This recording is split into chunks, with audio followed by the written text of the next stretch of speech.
Good morning, everybody. Happy Thursday. It is a beautiful day. I'm right side of the grass. So, I was thinking, I've been talking a lot to people over the time I've been in Prince George, and a lot of people have been telling me about their stories, which is so uber cool. Thank you so much for trusting me and for sharing what's happened in your life. I mean, for letting me in. That just makes me feel all warm and fuzzy. But what I wanted to talk about was our memories. Okay, we have two types of memory. We have deep structure memory and surface structure memory, and those two types are what helps inform our perceptions. Okay, so what surface structure memory is the details of what happened, of this event as we remember it. Okay, deep structure is the gist, so it's the most important part of what we got out of that memory. Now, I know a lot of people say, well, I don't remember a lot about my childhood or about these years or about that years. Maybe there was something that just didn't stand out. Maybe you buried the gist, or the details weren't important. You know, sometimes when we're kids, if we don't have a lot of trauma or anything like that, we may just have an overarching feeling of happiness and goodness. Okay, so what happens is as we go along, that memory stops or starts losing detail. Okay, and as it starts losing detail, we also start adding in or taking away from the gist. Okay. We start incorporating in new knowledge that we're getting, new constructs, new social, environmental, or cultural, geographical ideas around that particular memory, and we start dropping things such as details. Okay? Now, I gave my daughter this example. Okay, let's say you got a spanking from your dad. Say you're around four or five. Why'd you get a spanking? Well, you stole a toy from the store. Okay, and your dad gave you a spank, marched you back to the store, made you give that toy back and tell the story, right? And then came home, and whatever repercussions from there followed. Okay, now as you're growing, as your life goes on, maybe you start to forget why you were spanked. So maybe the detail of taking the car without paying gets dropped, and what you continue remembering is Daddy spanked you. Daddy was unhappy with you or disappointed in you for something. Okay, so you're left creating a story around why Daddy was unhappy with you, why Daddy spanked you. Okay, and you will incorporate in, anyone will incorporate in other things to compensate or to add or take away from that memory.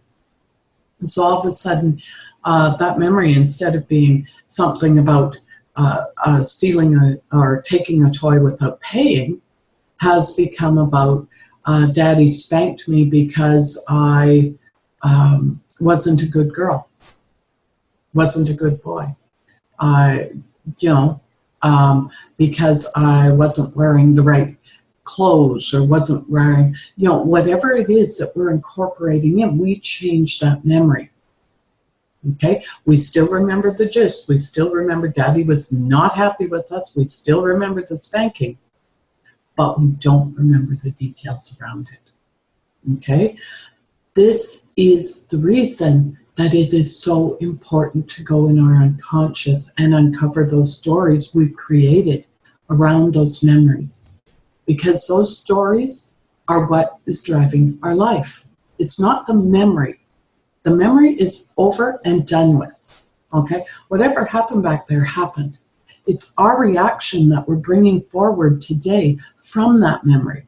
So maybe that memory of Daddy being disappointed in me, you, whoever, let's say Judy. We'll say it's me. So maybe that memory of Daddy being disappointed in me has turned around, has informed people-pleasing skills. Maybe I work very, very hard to to please men, okay? Because I don't want that feeling again. And I've created this feeling around that memory. As I've grown up, this feeling has become shame, disappointment, anxiety, fear, all of these different things, okay? So I'm going to work very, very hard on making sure all the men in my life are very, very happy with me, and that I don't disappoint them, that I don't feel shame. If I do something wrong and they speak to me, I'll start feeling those shameful feelings, those disappointed feelings right down to the pit of my stomach. It has very little to do with that memory, but we attribute it to that memory. What it has to do with is the ways in which we have added to, taken away, changed the feelings, the reaction to that memory. And that's what we try to change in mindset. No, that's not what we try to change. That's what we do change in mindset. We take away all that crap. We don't take away. We work on it. We understand it. We know where it fits in our body. We know what we think about, what the feeling is, where it sits in our body, the pit of your stomach sinking, the tightness in our chest, in our shoulders, the headaches, whatever it is, the physical reaction to that. And we also have behaviors to it. I've watched and know that in some instances, when certain people came around, I changed. My character changed from being a strong woman to being a little girl, or from being a strong woman to be this